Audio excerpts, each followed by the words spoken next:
नमस्कार, good morning. स्वागत है आप सभी का आपके अपने YouTube channel sky chemistry classes में। और आज की इस क्लास में देखेंगे गैसों की द्रवों में विलेयता। गैसें द्रवों के अंदर आंशिक रूप से विलेय होती है और गैसों की द्रवों के अंदर विलेयता को अपन अवशोषण गुणांक की सहायता से निर्धारित करते हैं। जिसका अवशोषण गुणांक ज़्यादा होता है वो ज़्यादा विलेय होती है, जिसका अवशोषण गुणांक कम होता है वो कम विलेय होती है। और वो क्या है? द्रव के 1 सेंटीमीटर क्यूब या द्रव के इकाई आयतन में घुली हुई गैस की मात्रा अवशोषण गुणांक कहलाती है। तो अब गैसों की द्रवों के अंदर विलेयता को कौन कौन से कारक प्रभावित करते हैं? तो इसके अंदर कारक हैं, एक कारक है गैस की प्रकृति,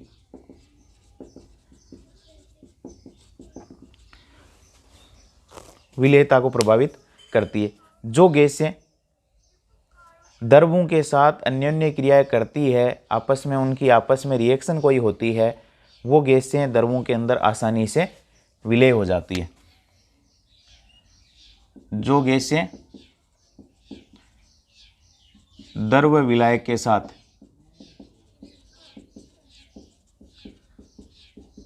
अन्योन्य क्रिया करती है वे आसानी से विलेय हो जाती है। जैसे HCl,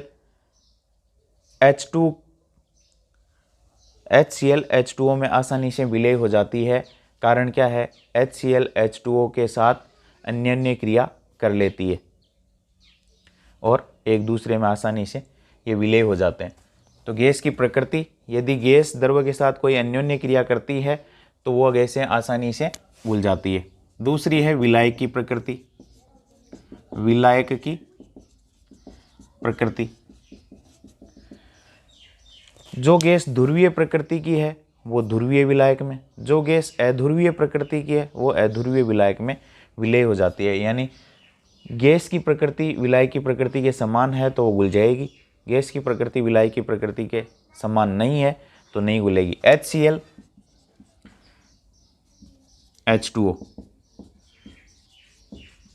घुलनशील, घुल जाते हैं, लेकिन बेंजीन की वाष्प H2O में नहीं घुलती है। क्यों? क्योंकि विलायक की प्रकृति ध्रुवीय, गैस की प्रकृति ध्रुवीय, विलायक की प्रकृति ध्रुवीय, गैस अध्रुवीय, नहीं घुलेगी।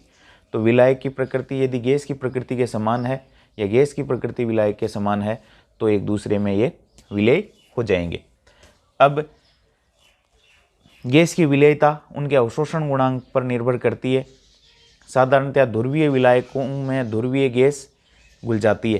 क्यों? क्योंकि उस स्थिति में उनके अवशोषण गुणांक ज़्यादा होंगे। कुछ गैसें हैं उनके अवशोषण गुणांक जैसे NH3 है,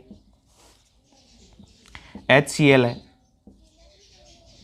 H2S है, CO2 है, O2 है, N2 है, ये ध्रुवीय ज़्यादा है तो ध्रुवीय विलायक में इनके घुलने की कैपेसिटी क्या होगी?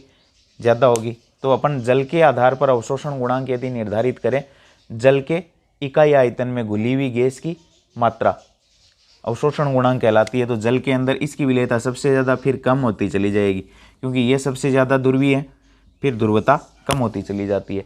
तो ये अवशोषण गुणांक का क्या हो जाएगा? बढ़ता क्रम। इन गैसों के अवशोषण गुणांक का बढ़ता क्रम।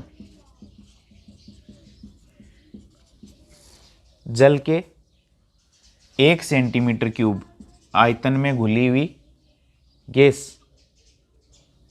का आयतन क्या कहलाता है? अवशोषण गुणांक। तो जल के अंदर ये सबसे ज़्यादा घुलेगी क्योंकि हाइड्रोजन बॉन्ड बना लेगी। फिर ये ध्रुवीय है, ये भी ध्रुवीय है, इसकी ध्रुवता इससे ज़्यादा है, फिर ध्रुवता कम होती चली जाएगी तो जल के अंदर विलेयता भी कम होती चली जाएगी। तो सबसे ज़्यादा जल के इकाई आयतन में सबसे ज़्यादा उपस्थित होगी अमोनिया, फिर ये, फिर ये, फिर ये, फिर ये, और सबसे कम उपस्थित होगी इकाई आयतन में नाइट्रोजन, क्योंकि उसमें पोलरिटी बिल्कुल भी नहीं है। तो ये हो गया अवशोषण गुणांक। तीसरी स्थिति है वो है ताप, टेम्परेचर। तीसरा कारक है गैसों की द्रवों के अंदर विलेयता को जो प्रभावित करता है वो है ताप, और ताप बढ़ने के साथ गैसों की द्रवों में विलेयता घटती है। गैसों की द्रवों में विलेयता घटती है। क्यों घटती है? क्योंकि गैस के मॉलिक्यूल्स ताप बढ़ने के साथ उनकी गतिज ऊर्जा बढ़ जाती है या स्थानांतरण गतिज ऊर्जा बढ़ जाती है, जिसके कारण ऊर्जा ग्रहण करके गैस के मॉलिक्यूल्स जो हैं वो द्रव की सतह से बाहर निकल जाते हैं। स्थानांतरण गतिज ऊर्जा बढ़ने से गैस निष्कासित हो जाती है, क्योंकि टेम्परेचर बढ़ेगा तो गतिज ऊर्जा बढ़ेगी, गैस के मॉलिक्यूल्स की भी और द्रव के भी। तो गैस जो है उसकी अणुओं की मॉलिक्यूल्स की स्थानांतरण गतिज ऊर्जा बढ़ जाती है और गैस जो है वो द्रव में से निष्कासित हो जाती है, यानी ताप बढ़ने के साथ विलेयता घटती है। किसकी? गैसों की। किस में? द्रवों में। तो ये था अपना गैसों की द्रवों में विलेयता को प्रभावित करने वाले कारक। गैस की प्रकृति, गैस की प्रकृति ये विलेय के समान है, विलायक के समान है, विलायक की प्रकृति। और तीसरा है, ये तो एक दूसरे से मिलते जुलते हैं, तीसरा है ताप। और इसके अंदर इंपॉर्टेंट है अवशोषण गुणांक। अवशोषण गुणांक जितना ज़्यादा विलेयता उतनी ही अधिक। और अवशोषण गुणांक जल के इकाई आयतन में घुली हुई गैस की मिलीलीटर में या सेंटीमीटर क्यूब में आयतन क्या कहलाता है? अवशोषण गुणांक। और अवशोषण गुणांक जल के अंदर ध्रुवता बढ़ने के साथ अवशोषण गुणांक यानी घुली हुई गैस की मात्रा बढ़ती है। तो यह था गैसों की दरों में विलेयता।